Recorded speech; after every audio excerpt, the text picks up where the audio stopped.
Okay. There we go. All right, excellent. Anyway, so maybe I should introduce. So this is going to be what we're doing right now is what's called member checking, where I have a chance to meet with you again.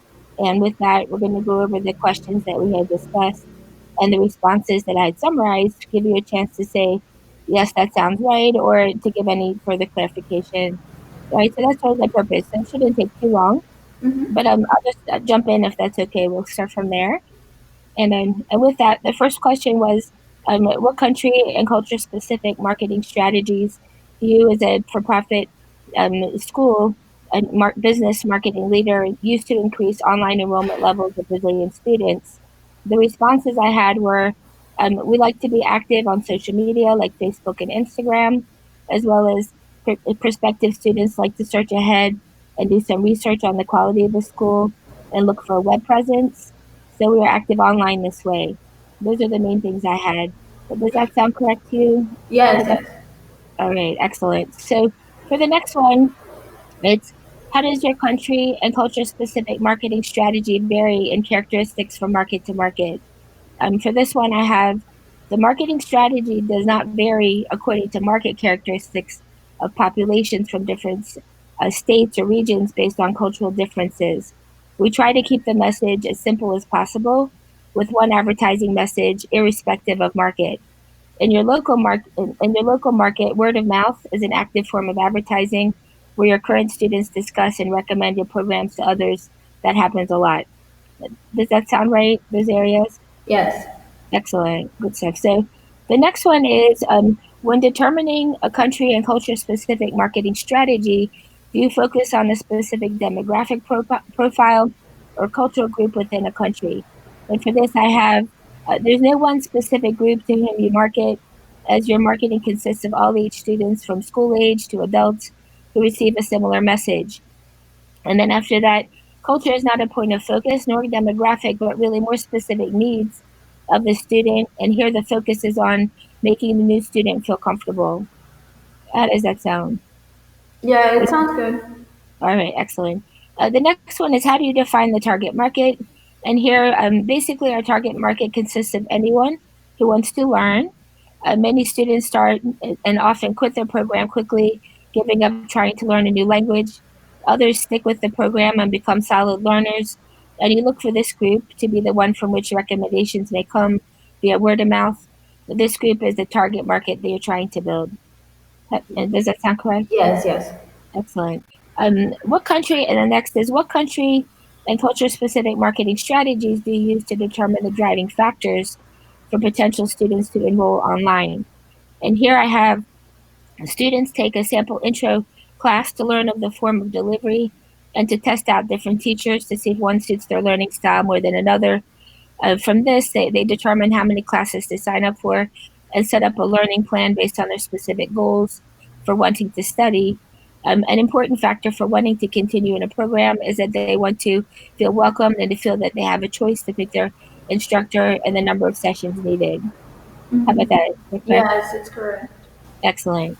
Next one is, how do you determine which marketing channels to choose to engage potential online Brazilian students? Here we have, you're active on social media, especially on Facebook and Instagram. You provide different phone numbers for different regions to facilitate students getting to you. A local one for Rio Preto, another one for Sao Paulo. This makes it easier for them to reach you from these different areas. Also, WhatsApp is often used a lot in Brazil. That was the main point. Does that sound correct too? Same thing? Uh-huh. Right, excellent. And what are the main sources of market feedback that you collect from potential students about the effectiveness of your country and culture specific marketing strategies to enroll online Brazilian students? Here you have, pardon me, went too fast. Let me see. You verbally ask students how they found out about the school as a way of getting feedback. And here you can judge somewhat if your marketing efforts on social media like Facebook are working, and presently that's one form that's working well. You tried to run short surveys with the students, but they weren't receptive, and they ended up ignoring the surveys. So it's more effective for you to ask these questions live, instead face to face rather than by survey. Does that sound right? Yes, yes. Excellent. And then, how do you adjust your country and culture specific strategies? marketing strategies based on the market feedback from potential online Brazilian students. Here we have, they tried initially, you guys tried to grow the student base by having management bring up the school on social media to friends and try to grow the business that way. But this only had a limited success rate. You were more successful by creating social media presence expressly for the school and growing business organically from this presence. You brainstormed to create a presence that represented the school branding that you're after. How's that? Is that correct? That's it. Excellent. Lastly, and then we have, do you have any additional comments you would like to share regarding the specific country and culture specific marketing strategies that you use to recruit online Brazilian students? And this last one I have, students like to take a placement test. This makes them feel better or more comfortable about starting a program by first determining their level of language ability. Also, the members of the school go out of the way to make the students feel comfortable as best as they can and make the students realize that you care about them. And this feeling is important to retaining students. Also, you focus on the subject area that's important to the students rather than concentrating on grammatical constructions such as business for travel. You customize the program based upon the student's specific learning needs or areas of interest. Does that sound right? Yes, that's it. Awesome. Well, that was it. We just had to make sure that I didn't go off on any tangents that were different than what you were trying to express. And I know it's been a bit of time, so I'm happy that we were able to revisit that. Did you have any additional thoughts, or does it sound pretty much good I as it has? think that's pretty much what I had to say. Actually, it's very good.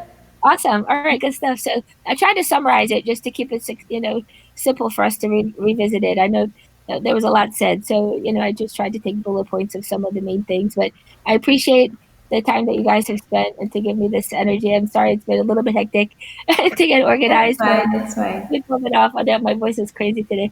That's why I didn't even go to work today. That's why I was a little bit, not normal. But all right, we can stop the tape. You can Okay.